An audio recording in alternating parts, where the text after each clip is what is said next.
मैं doctor Manish Lunia, gastroenterologist, पेट रोग विशेषज्ञ, रायपुर, छत्तीसगढ़ से। आज हम डिस्कस करेंगे पेट के एक बहुत महत्वपूर्ण बीमारी के बारे में, लिवर के बहुत महत्वपूर्ण बीमारी के बारे में, जिसका नाम है fatty liver disease. Fatty liver आमतौर पे हम आजकल रूटीन चेकअप कराते हैं और हमें हर दूसरे अल्ट्रासाउंड में एक रिपोर्ट मिलती है जिसका नाम है फैटी लिवर। रिपोर्ट में लिखा होता है फैटी लिवर। तो आज हम समझेंगे कि ये फैटी लिवर है क्या, कितने लोगों को होता है, किस प्रकार के फैटी लिवर होते हैं, हमें क्या क्या सावधानियां रखनी चाहिए, कैसे हम इसे ठीक कर सकते हैं, ये सब चीज़ों के बारे में आज हम चर्चा करेंगे। क्या पहले हम समझते हैं कि क्या होता है फैटी लिवर। फैटी लिवर का मतलब होता है एक्स्ट्रा फैट लिवर के अंदर में जमा हो जाना। परिभाषा के हिसाब से हम देखें तो यदि लिवर का टोटल वेट है उसका 5% से ज़्यादा यदि फैट है तो उसे हम फैटी लिवर बोलेंगे। या और ज़्यादा हम साइंस की तरफ से परिभाषा के रूप में देखें तो लिवर की जितनी कोशिकाएं हैं यदि उसमें से 5% से ज़्यादा कोशिकाओं में फैट भरा हुआ है तो उसको हम फैटी लिवर मानते हैं। अब जानते हैं कि फैटी लिवर कितने लोगों को होता है। फैटी लिवर इतना ज़्यादा कॉमन है कि हर 4 में से 1 व्यक्ति को फैटी लिवर है पूरी दुनिया में। मतलब अराउंड 20 से 25% लोगों को फैटी लिवर की बीमारी होती है। कुछ पेशेंट की कैटेगरी होती है, कुछ लोगों की कैटेगरी होती है जिसमें होने की संभावना ज़्यादा होती है। खासकर यदि किसी को मोटापा है, उनका BMI मोर देन 25 से ज़्यादा है, किसी को डायबिटीज़ है, ठीक है, तो इनमें आमतौर पर फैटी लिवर की संभावना ज़्यादा देखी जाती है। तो फैटी लिवर के केसेस अब यदि हम तुलना करें बाकी बीमारियों की तुलना में तो टोटल डायबिटीज़ के जितने पेशेंट हैं, टोटल हाइपरटेंशन के जितने पेशेंट हैं, उन सभी को यदि हम कंबाइन कर लेंगे उससे भी ज़्यादा क्वांटिटी या उससे भी ज़्यादा नंबर जो होगा वो फैटी लिवर के मरीजों का होगा। फैटी लिवर को हम 2 कैटेगरी में डिवाइड कर सकते हैं। पहला ऐसा फैटी लिवर जो अल्कोहल के कंजम्पशन की वजह से हुआ है, अल्कोहल लेने की वजह से हुआ है, जिसको हम बोलते हैं अल्कोहलिक फैटी लिवर डिजीज़। और दूसरा जो अल्कोहल ना लेने की वजह से होता है, दूसरे कारणों की वजह से होता है, जिसको हम कहते हैं non alcoholic fatty liver disease, NAFLD। हम पहले चर्चा करेंगे non alcoholic fatty liver disease के बारे में। Non alcoholic fatty liver disease के भी अलग अलग सब कैटेगरी होते हैं। जैसे पहला स्टेज होता है जिसमें लिवर में सिर्फ फैट जमा होता है, उसमें सूजन नहीं होती है, इसको हम बोलते हैं नॉन अल्कोहलिक फैटी लिवर। इसका मतलब है कि लिवर में फैट तो जमा है लेकिन वो फैट लिवर को नुकसान अभी तक नहीं, उस फैट ने अभी तक लिवर को नुकसान नहीं पहुंचाया। तो ये हुई पहले स्टेज या पहली कैटेगरी जिसको हम बोलते हैं नॉन अल्कोहलिक फैटी लिवर। इससे एक स्टेज हम आगे जाते हैं जिसका नाम है non alcoholic state of hepatitis. Hepatitis का मतलब होता है लिवर में सूजन। मतलब पहले स्टेज में जो फैट जमा हुआ उसने क्या किया, लिवर में सूजन पैदा की, उसकी वजह से लिवर के कोशिकाएं डैमेज हुई और लिवर की रिपोर्टें खराब आई। तो इसका ये हुआ सेकेंड स्टेज। इसमें लिवर में सूजन होती है, लिवर में ये लिवर की बीमारी की शुरुआत हम कह सकते हैं इस स्टेज को। सिर्फ फैटी लिवर जमा होना उसमें बहुत ज़्यादा चिंता वाली बात नहीं होती है, लेकिन यदि यही चीज़ लिवर में सूजन पैदा करने लग जाए तो डेफिनेटली ये चिंता की बात होती है। इसमें बहुत ज़्यादा कॉशियस रहने की बात होती है। तीसरा स्टेज आता है यदि यही चीज़ लंबे समय तक बनी रहे तो लिवर की एडवांस बीमारी होती है जिसको हम बोलते हैं लिवर सिरोसिस। लिवर का सिरोसिस होना मतलब लिवर का सिकुड़ना, लिवर का कठोर हो जाना, इसको साधारण भाषा में मान सकते हैं। लिवर का सख्त हो जाना हम बोल सकते हैं। ये लिवर की एडवांस स्टेज होती है।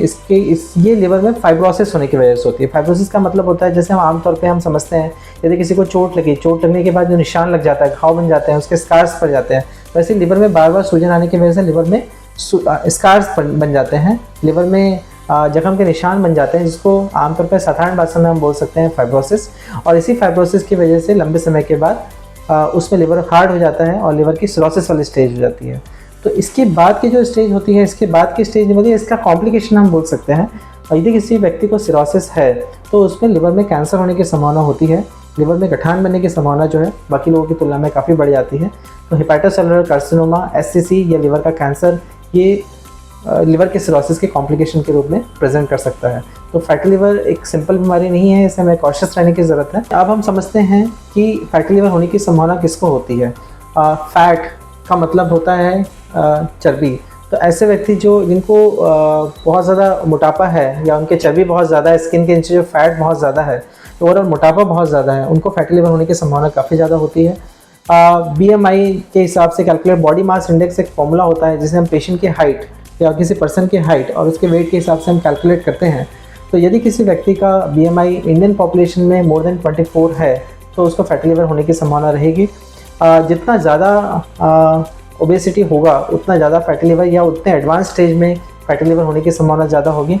उतने ही तेज़ी से फैटी लिवर के कॉम्प्लिकेशन होने की संभावना भी ज़्यादा होगी। दूसरी कैटेगरी पेशेंट्स की होती है जिसको हम बोलते हैं डायबिटिक पेशेंट्स। डायबिटीज़ के मरीजों में फैटी लिवर होने की संभावना बहुत ज़्यादा होती है। अराउंड 50% ऑफ द पेशेंट जिनको टाइप 2 डायबिटीज़ है उनको फैटी लिवर होता है। और मोस्टली ऐसा कहा जाता है कि दोनों का जो होने का जो बॉडी में प्रक्रिया है वो एक ही पैथोलॉजी से होती है। बॉडी में जो इंसुलिन बनता है, यदि इंसुलिन प्रॉपर तरीके से काम ना करे, जिसको हम एक अवस्था बोलते हैं, जिसको हम बोलते हैं इंसुलिन रेजिस्टेंस, मतलब यदि इंसुलिन की कोई मात्रा है जिसको उस मात्रा को जितना काम करना है उतना काम ना करे, उससे कम मतलब बॉडी को ज़्यादा इंसुलिन बनाने की ज़रूरत पड़े उतना ही इंसुलिन के काम के लिए, तो ये स्टेज होती है इंसुलिन रेजिस्टेंस। तो इसी इंसुलिन रेजिस्टेंस की वजह से फैटी लिवर भी होता है और इसी इंसुलिन की प्रॉब्लम की वजह से डायबिटीज़ की जो टाइप 2 डायबिटीज़ होता है उसमें भी यही प्रक्रिया चलती है। तो टाइप 2 डायबिटीज़ मेलाइटस ये टाइप 2 डायबिटीज़ के जो पेशेंट्स होते हैं उनमें फैटी लिवर होने की संभावना बहुत ज़्यादा होती है। अराउंड 50% मरीज़ों को फैटी लिवर होता है। आमतौर पे ये भी देखा गया है कि कभी कभी ऐसा होता है कि फैटी लिवर की बीमारी डायबिटीज़ होने के बाद पता चलती है और कभी कभी ऐसा होता है कि पहले फैटी लिवर पता चलता है और कुछ महीनों के बाद या कुछ सालों के बाद पेशेंट को पता चलता है कि उसको डायबिटीज़ भी है। क्योंकि जैसे हमने अभी जाना कि दोनों की होने की बॉडी में प्रक्रिया इंसुलिन रेजिस्टेंस है, इंसुलिन का ढंग से काम करना नहीं है। इसलिए यदि किसी व्यक्ति को सोनोग्राफी में फैटी लिवर की प्रॉब्लम निकली है तो उसे ये ध्यान रखना पड़ेगा कि उसे डायबिटीज़ होने की संभावना भी आगे फ्यूचर में ज़्यादा होगी।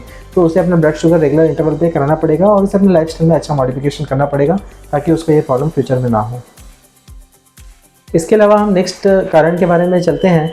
एक वायरल हेपेटाइटिस की बीमारी होती है, खासकर हेपेटाइटिस सी एक वायरस होता है जिसकी वजह से फैटी लिवर होता है। लंबे समय से ये एक प्रकार का क्रॉनिक हेपेटाइटिस है। लंबे समय तक लिवर में रहने की वजह से लिवर में चेंजेस आते हैं और फैट जमा हो जाता है और ये फैटी लिवर में तब्दील हो जाता है। इसके अलावा कुछ एक ड्रग्स होती हैं जिसकी वजह से फैटी लिवर होता है। कुछ ड्रग्स जैसे एम्योडोरॉन की एक दवा होती है जो आमतौर पर कार्डियक मरीजों में यूज़ की जाती है, उसकी वजह से फैटी लिवर होता है। यदि कोई रूमेटॉइड आर्थराइटिस या वात की बीमारी के पेशेंट है जिनमें मिथोट्रिक्सेट नाम की गोली चल रही है, उसकी वजह से लिवर में कठोरता आती है और उनको अपना लिवर का चेकअप रेगुलर इंटरवल पे कराते रहना चाहिए। कुछ एक कैटेगरी की दवाइयाँ होती है जिसे हम स्टीरॉयड बोलते हैं, जो आमतौर पे अल्सरेटिव कोलाइटिस के मरीजों में, अस्थमा के मरीजों में, एलर्जी के मरीजों में और वात के मरीजों में यूज़ होता है, ऑटोइम्यून बीमारियों में यूज़ होता है। यदि किसी व्यक्ति को लंबे समय तक स्टीरॉयड की ज़रूरत पड़ रही है तो उसे फैटी लिवर होने की संभावना बाकी मरीजों की तुलना में ज़्यादा होती है। इसके अलावा यदि किसी व्यक्ति का कोलेस्ट्रॉल बढ़ा हुआ है, खासकर यदि एलडीएल बढ़ा हुआ है या ट्राइग्लिसराइड लेवल बढ़े हुए हैं, तो उनमें फैटी लिवर होने की संभावना ज़्यादा होती है। यदि किसी को थायराइड की बीमारी है, हाइपोथायराइड है, पीएसएच इनका ज़्यादा है, उसमें भी फैटी लिवर होने की संभावना बाकी मरीजों की तुलना में ज़्यादा होती है। अडल्ट या बड़ों में तो फैटी लिवर की प्रॉब्लम काफ़ी कॉमन ही है। खासकर लाइफस्टाइल आजकल लाइफस्टाइल चेंजेस की वजह से बच्चों में भी फैटी लिवर की समस्या देखी जा रही है। खासकर बच्चे जिसमें मोटापा है, 15 से 20 साल के बच्चे जिनमें मोटापा है, उनमें फैटी लिवर की समस्या जो है वो दिनों दिन अधिक से अधिक संख्या में दिखती जा रही है। अभी तक हमने चर्चा की non alcoholic fatty liver disease के बारे में। अब हम चर्चा करते हैं अल्कोहलिक फैटी लिवर के बारे में। आमतौर पे ये हमेशा एक चर्चा का विषय होता है कि कितना अल्कोहल लेना जो है वो सेहत के लिए नुकसानदायक नहीं है। तो आमतौर पे साइंस की बात करें तो एक स्मॉल ड्रिंक की बात करें तो एक स्मॉल ड्रिंक इन फीमेल्स और एक 2 स्मॉल ड्रिंक इन मेल, ये हमारी परमिसिबल लिमिट हो सकती है यदि हम चाहते हैं कि हमारा लिवर एकदम सेफ हो। और ये परमिसिबल लिमिट तभी है जब हमें लिवर से रिलेटेड कोई दूसरी बीमारी ना हो, हमारे अल्ट्रासाउंड में फैटी लिवर ना हो, बिल्कुल भी फैट ना हो, तो हम ये मान सकते हैं कि ये हमारी सेफ लिमिट है। लेकिन यदि हमें लिवर में फैटी लिवर की समस्या है और लिवर की रिपोर्टें ख़राब हैं ब्लड टेस्ट में, या हमें लिवर से रिलेटेड कोई दूसरी बीमारी होने की संभावना है, तो आमतौर पे ये सेफ लिमिट हो जाती है 0। तो उस कंडीशन में आप थोड़ा सा भी अल्कोहल जो है वो आपको लिवर के एडवांस बीमारी के लिए रिस्क में रखेगा। आपको बहुत सावधान रहने की ज़रूरत है इसके। अल्कोहलिक फैटी लिवर डिजीज़ की भी अलग अलग स्टेज होती है। पहला स्टेज होता है जिसमें अल्कोहल में सिर्फ फैट जमा होता है, इसको हम बोलते हैं alcoholic fatty liver. Second stage होती है जिसमें उस फैट की वजह से सूजन चालू हो जाती है, उसका नाम है अल्कोहलिक हेपेटाइटिस। और तीसरी स्टेज होती है जो एडवांस स्टेज होती है जिसमें लिवर सख्त हो जाता है, कठोर हो जाता है, इसको हम बोलते हैं alcohol related liver disease, alcohol related cirrhosis. और यही आगे चल के लिवर कैंसर में तब्दील होने की गुंजाइश होती है, संभावना होती है, कुछ मरीजों में होता भी है। आमतौर पे देखा जाए तो फैटी लिवर के पेशेंट्स में बहुत कोई लक्षण होते नहीं हैं, ज़्यादातर बिना लक्षण के होते हैं, एसिम्प्टोमेटिक होते हैं। बट कुछ एक मरीजों में पेट के दाहिने हिस्से में दर्द होना, भारीपन होना इसकी संभावना, इसकी एक पॉसिबिलिटी रहती है। और कुछ मरीज़ों में फटीग, कमज़ोरी, दिली थकावट होना, इसके साथ पेशेंट्स जो है वो डॉक्टर के पास पहुँचते हैं। अब चर्चा करते हैं कि फैटी लिवर के मरीजों को कौन कौन से जांचों की ज़रूरत पड़ती है। सबसे इंपॉर्टेंट टेस्ट होता है लिवर की सोनोग्राफी या अल्ट्रासाउंड, जिससे ये पता चलता है कि फ़ैट है या नहीं है। यदि कंफर्म हो जाता है कि फैटी लिवर है तो कुछ आगे की जांचों की ज़रूरत पड़ती है, जिसमें हम देखते हैं कि पेशेंट का हीमोग्लोबिन कितना है, प्लेटलेट काउंट कैसा है। यदि प्लेटलेट कम है, इसका मतलब ये हो सकता है कि लिवर की शुरुआती अवस्था हो लिवर की कठोरता आने की या लिवर फाइब्रोसिस होने की। लिवर फंक्शन टेस्ट LFT की जांच की जाती है, जिसमें पता चलता है कि लिवर में सूजन है कि नहीं है, लिवर ढंग से प्रोटीन बना पा रहा है कि नहीं बना पा रहा। एक प्रोथम्बिन टाइम का टेस्ट होता है, जिससे हमें ये पता चलता है कि ब्लड की क्लॉटिंग क्षमता कितनी है। यदि लिवर अच्छा होगा तो क्लॉटिंग अच्छी होगी, खून बहने की संभावना कम होती है। Blood sugar, fasting blood sugar, HbA1c, जिससे 3 महीने का एवरेज ब्लड शुगर कितना है वो हमें देखना होता है। पेशेंट को थायराइड की बीमारी है कि नहीं, कोलेस्ट्रॉल कैसा है, और साथ में डायबिटीज़ है कि नहीं, ये हमें सारी चीज़ें चेक करनी पड़ती है। और लास्ट में हमें ये देखना होता है कि पेशेंट को और कोई दूसरे लिवर की बीमारी होने की संभावना है कि नहीं, जैसे वायरल हेपेटाइटिस, तो हेपेटाइटिस B और हेपेटाइटिस C की जांच की जाती है। तो ये हो गई लिवर से रिलेटेड फैटी लिवर के मरीजों में की जाने वाली जाँचें। एक बहुत ही इंपॉर्टेंट टेस्ट होता है जिसमें हम कहते हैं फाइब्रोस्कैन या लिवर इलास्टोग्राफी। एक नई तकनीक है जिसके माध्यम से हम ये देख सकते हैं कि लिवर की कठोरता कितनी है, फैटी लिवर है या नहीं है, ये तो हमें सोनोग्राफी से पता चल जाता है, बट फैट की कितनी मात्रा है इसको बिल्कुल एक्यूरेट तरीके से नापने की एक बहुत इंपॉर्टेंट मशीन है। साथ ही हमें ये भी पता चल जाता है कि लिवर में कठोरता कौन सी कैटेगरी में है, फैट कितना है ये भी हम देख सकते हैं, और लिवर में कठोरता कितना है, हार्डनेस कितने आई वो भी हम देख सकते हैं। जिसमें 2 वैल्यू मिलती है, एक CAP कैप वैल्यू मिलती है, कैप वैल्यू से हमें पता चलता है कि फ़ैट कितना है, और एक LSM की वैल्यू मिलती है जिससे पता चलता है कि लिवर कठोर कितना हुआ। तो ये बहुत ही सिंपल सा टेस्ट है, इस पर कोई दर्द नहीं होता है, 5 मिनट की जांच होती है, ऊपर से जांच होती है, कोई दूरबीन की जांच होती नहीं है। और ये बहुत इंपॉर्टेंट टेस्ट होता है जिससे हम लिवर की में फ़ैट की कौन सी अवस्था है इसके बारे में बहुत अच्छे से जानकारी प्राप्त कर सकते हैं। अब चर्चा करते हैं फैटी लिवर के ट्रीटमेंट के बारे में। फैटी लिवर के ट्रीटमेंट के लिए सबसे इम्पॉर्टेंट है कि यदि किसी का वेट बहुत ज़्यादा है तो उसे अपना वेट मैनेज करना होगा। ये साइंस के द्वारा निर्धारित किया गया है कि 10% वेट लॉस बहुत ज़रूरी है, इससे फ़ैट जो है वो एक्स्ट्रा फैट जो लिवर के अंदर में है वो हटता है। तो मिनिमम 10% वेट लॉस करना बहुत ज़रूरी है शुरुआती 1 साल में। जो टारगेट है वो 1 साल का है, तो हर महीने 1 से 2% के आसपास वेट लॉस करने की ज़रूरत है। बहुत एग्रेसिव वेट लॉस करने की ज़रूरत नहीं है, और इतना वेट लॉस आराम से, यदि कोई बहुत ज़्यादा मोटिवेटेड है, जिसे अपने बीमारी के बारे में अच्छी समझ है और उसमें जागरूकता है कि अपने आप को ठीक करना है, तो वो आराम से उतना कर लेगा। इसके अलावा कोई दूसरी बीमारियां जैसे डायबिटीज़ है, कोलेस्ट्रॉल की प्रॉब्लम है, थायराइड की प्रॉब्लम है, तो उसको भी बहुत अच्छे तरीके से मैनेज करने की ज़रूरत है, क्योंकि ये सारी चीज़ें फैटी लिवर को बढ़ाती हैं। डाइट में हमें ध्यान रखने की ज़रूरत है। डाइट में बिल्कुल जंक फूड ना लें, बहुत प्रोसेस्ड फूड ना लें, पैकेट वाली चीज़ें अवॉइड करें। डाइट में यदि कोई वेजिटेरियन फूड लेता है तो राइस कम करने की ज़रूरत है।